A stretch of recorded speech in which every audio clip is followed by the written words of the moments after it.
Imagine this. You send your entire naval fleet on this absolutely grueling 7-month journey. We're talking over 18,000 miles. And what happens? It gets completely, utterly annihilated in just about 24 hours.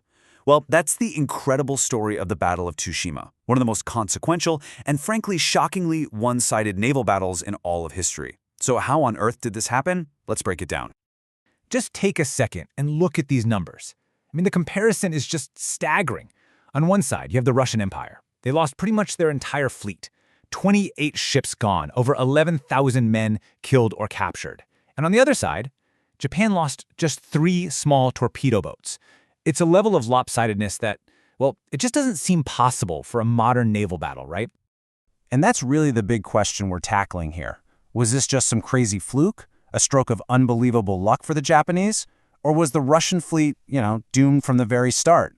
To figure that out, we've got to go back and see how this whole thing came to be. Okay, so this battle, it was the grand finale, the final, decisive showdown of the Russo-Japanese War. It's actually considered the only major fleet battle ever fought between modern steel battleships, and believe me, the outcome sent absolute shockwaves across the globe. But see, the story of this epic defeat, it doesn't start in the waters between Korea and Japan. Nope. It begins 7 months earlier, and thousands upon thousands of miles away. It starts with a desperate, epic voyage that pushed an entire fleet to its breaking point before a single shot was even fired. You really have to wrap your head around just how massive this journey was. The Russian Baltic Fleet was ordered to sail from northern Europe all the way around Africa, all the way across Asia, just to relieve their forces in the Far East.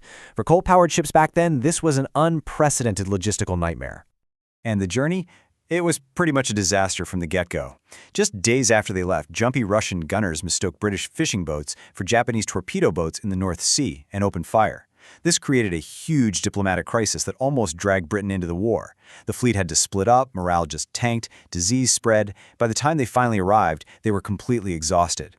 So you add all that up, and the Russians were basically walking into this fight with one hand tied behind their backs. Their ships were slow, their hulls covered in marine growth from months at sea. They had a weird mix of brand new ships with green crews and old, run-down warships. The men themselves were just physically and mentally spent. So after 7 long, grueling months, the weary Russian fleet finally sails into the Tsushima Strait and directly into an ambush. The Japanese combined fleet, fresh, well-trained, and fighting on their home turf, was ready and waiting for them. The Japanese commander, Admiral Tōgō, pulled off this incredibly bold, high-risk maneuver. He ordered his entire fleet to turn, one ship at a time, right in front of the oncoming Russians. It's a classic tactic called crossing the T. Now, this move exposed his lead ships to a ton of enemy fire, but if it worked, it meant his whole line of battleships could unload their main guns, while the Russians could only shoot with the few guns they had pointing forward. And the gamble? Oh, it paid off, big time. This quote from a Russian officer on the flagship, man, it just puts you right there on that bridge. It gives you a sense of the absolute hell that was unleashed. The Japanese gunnery was just devastatingly accurate. For the Russians, there was nowhere to run, nowhere to hide. The result was just devastating. The Russian battleship Ozlyabya went down only 90 minutes into the fight. And this was historic. It was the first time a modern, steel-armored warship had ever been sunk by gunfire alone. That's a testament to just how accurate and intense the Japanese barrage was. So the battle basically breaks down into 3 brutal stages. First, you have the daylight fight, where the Japanese battleships just systematically take apart the Russian counterparts. Then comes a chaotic night of non-stop torpedo attacks that scatters the survivors. By the next morning, what was left of the Russian fleet was hopelessly surrounded, and they had no choice but to surrender. Take a look at this. This is the captured Russian battleship Oreo, and it just shows you the sheer punishment these ships took.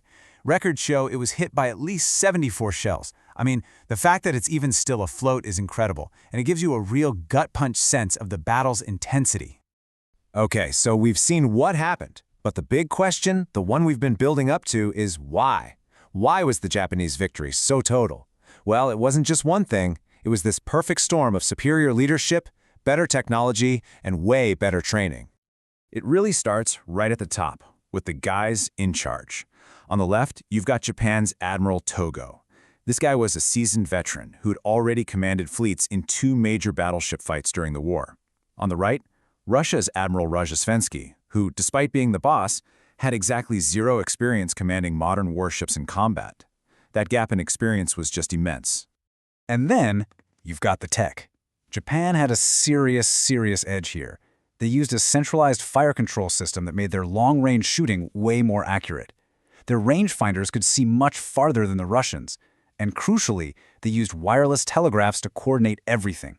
That meant Tōgō knew exactly where the Russians were, long before they were ever in sight. And this kind of tech advantage, it doesn't just fall out of the sky. As you can see from this photo of their research committee, Japan had invested heavily in creating its own advanced radio tech. This homegrown innovation gave them a critical communications edge over the Russians, who were using less effective German-made sets. And maybe most importantly, you've got the people. The Japanese crews were combat-hardened veterans who had practiced their gunnery relentlessly. On the other side, a lot of the Russian sailors were fresh recruits on brand-new ships. They'd spent 7 months shoveling coal and sailing, not training for a fight. They were just outclassed in skill and experience. Look, the Battle of Tsushima was way more than just a naval victory. This was one of those moments that literally changed the course of world history.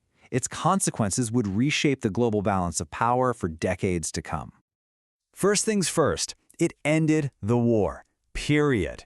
With its entire navy at the bottom of the sea, the Russian Empire had no choice but to ask for peace, which led to the Treaty of Portsmouth and a really humiliating defeat. And for Japan, wow, this victory was everything. It basically announced to the world that Japan wasn't just some regional player anymore. They were a major global military power you had to take seriously.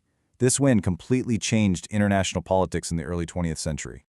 And that brings us to the final big takeaway.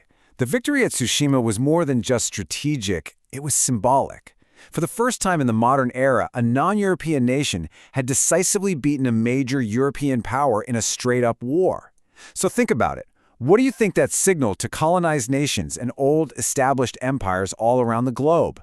It was a sign that the old world order, well, it was starting to crack.